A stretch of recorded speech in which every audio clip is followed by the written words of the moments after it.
guys, and in this video I'm going to be checking out the cam follower on my Audi A3 TFSI. So again, what I'm going to do here, I'm going to use my flathead screwdriver just to pop this loose, and then I'll get to the other side here and I'll pop this side loose as well. So that's been done. Now I'm going to use my flathead screwdriver again just to prise this clip off and pull it straight off, just like that. Next, you're going to get your hose clamps and squeeze the things together so that way you can pull off this little pipe in here. But obviously I took mine off, struggled to put it back, so I just got a Jubilee clip. So all I'm going to do, I'm going to get my screwdriver, I'm just going to loosen it off and then pull it out. So yeah, that's ready to done. So I've took it off here. You can see all I'm going to do now, I'm just going to pop it off nice and gently so I don't snap any off the bungs and I don't snap my cover.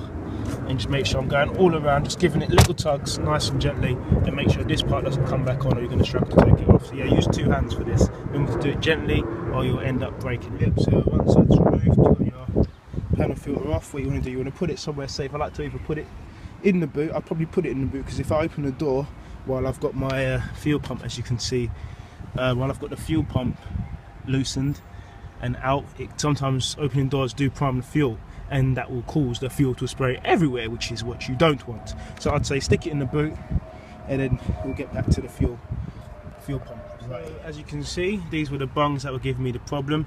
These ones here, you've got one at the back there, that one's already come off in the actual panel filter itself. So now over here, first thing you want to do, you want to take off this little cap here, which is where you're going to release the pressure from. Just wheel it off, make sure you don't lose the cap because it stops dirt from going in there. And then you want to get a little screwdriver like this, and you just want to put it inside, and there's a little valve in there, schrader valve. You put it in there, it's going to spit out a bit of fuel, just like tss, that sort of sound. I know that's a bit weird, but yeah, you put it in there, it's going to go tss, and then you make sure you've got a little bit of tissue there to catch up all the fuel. It's just going to release the pressure in the system for you. Yep, so I've released the pressure now already, so I put my screwdriver in there. I love the smell of fuel for some reason, but yeah, while you're there, also use the flathead screwdriver to release these tabs. So that's the power part there. You just want to push back on it and then pull that part off, and then here on the actual fuel sensor as well, you want to be very careful you don't crack the PCV hose. You just want to pull that back and push it out. You need two hands for this.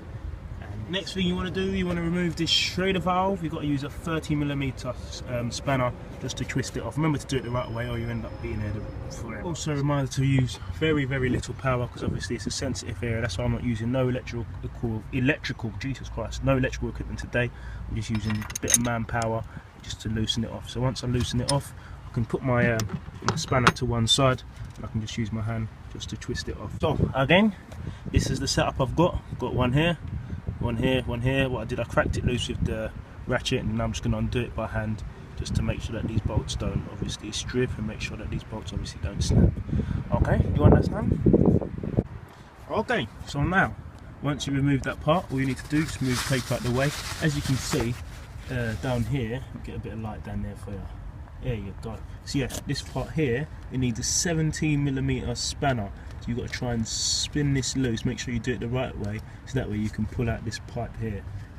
Without that, it's not going to work. So yeah, this is the 17mm part. Remember, it is pressurized. I did release the pressure, but I just got sprayed a tiny bit. So yeah, just remember I used a 17mm. I only had to like crack it loose, probably 1mm to crack it loose, and now I can practically spin it with using two fingers. So spin that loose, this part will drop all the way down, and then it will allow you to take out this hose. It will allow this hose to drop out from the pump. Next, and lastly, you must remove this part in here. I don't know if you can see, but that part here, this little thing here, is actually held in by an M8 triple square screw. So obviously I need to get a screwdriver in here somehow. So that is virtually impossible, just giving you the heads up, it is impossible.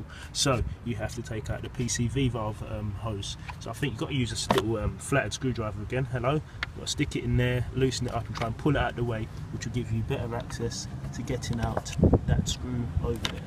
To remove this screw is actually these parts here, there's two on each side, they just need to be raised up. So once you raise it up, that will then allow you to pull it out. So now I can pull it out from the PCV valve and just manoeuvre it out of the way. Okay, before I start, I'll show you the setup I've got. So obviously I've got my ratchet coming through here along the bottom. I've managed, because obviously I've taken the PCV valve off, I've managed to been able to push it down and out of the way, and obviously I can get access to the bolt that is in there. Remember, it's an M8 piece, so a triple square bit, 8mm. So everything else you've been doing in the video, try and loosen it out using your tools, and then try and use your hand to loosen it off. Remember to get a bit of tissue underneath there, because remember there is fuel we're playing with. So I'm going to be honest with you, I am struggling to take this little thing out. So I've got my little magnetic thing here. I'm just going to use my magnet just to grip it and just to spin it off. So I'm going to spin it to the left, take it off, spin it to the left, take it off. Little technique there, just keep doing that, and then you'll just loosen it. Remember, just be very, very careful you don't create a spark, or you will die. I'm joking, just be careful. So it got to a point where I was using it, and then I was able to use my finger to start spinning it off, and as you can see down there, it has dropped, and there it is. So now that it's dropped, I'm able to just pull the fuel pump straight up and out. So in order to get it out, you might think, oh, I'm struggling. Remember, there is an actual pump that actually goes into the engine, so you don't want to try and pull it up because it'll just snap. You just want to give it a little shimmy, up, down, up, down, up, down, up, down, like that, until you can feel it coming out. And then just be very careful you don't hit the fuel pump on any of the dirt around. And there we have it, fuel pump removed, cam followers in there. We'll check that out in a minute. You'll see the bad news, and this is my fuel pump removed. So yeah, just set that down to one place.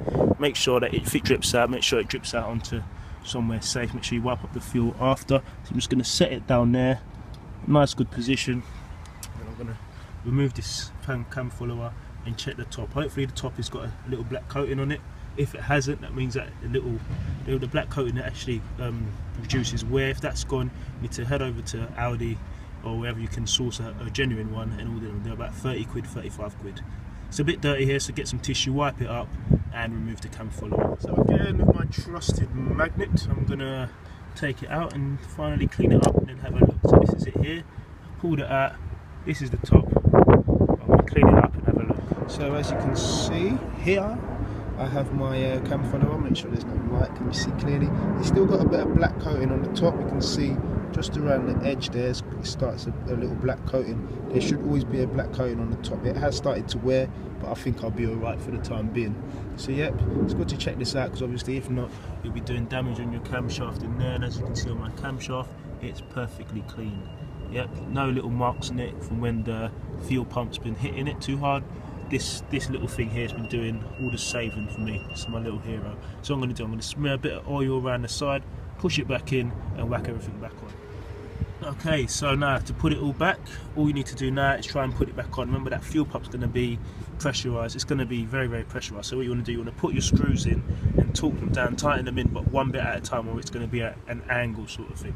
So you want to keep it nice and straight. Do this one a tiny bit, then that a tiny bit, then that a tiny bit, and keep working round and round and round the holes until it's gone nice and flush over here. So yeah, take your time. Remember to put it in gently, bit at a time on all the screws, don't do them all at once. Again, I put my screws in by hand, so I've done this one in by hand. As you can see, there's a gap there still. I've done this one, there's still a gap, and I've done the one at the bottom, and as you can see in here, there's still a gap. So first thing you want to do now is get your ratchet, get your bit on. I think it was a T30, yeah, it was a T30.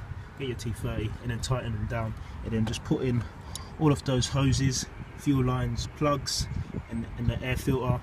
Make sure you plug in the mass airflow sensor as well back in, and that's your job done. Just watch the video back, and that will help you to put everything back together. Thanks for watching.